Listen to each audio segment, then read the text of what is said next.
はい、桟橋でいっぱい釣れました。はい。へえ、桟橋です。こんなところで釣れるんですね。どうした今日は。どのぐらい釣れました？100匹ぐらい。100匹ぐらい。この間150匹でしたよね。昨日が110か。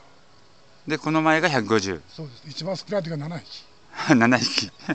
この間午前中0匹って言ってたじゃないですか。あります。あの時は1日向こう行って15。ですよね。はい、その次の日に150ですよね。そうです。不思議です。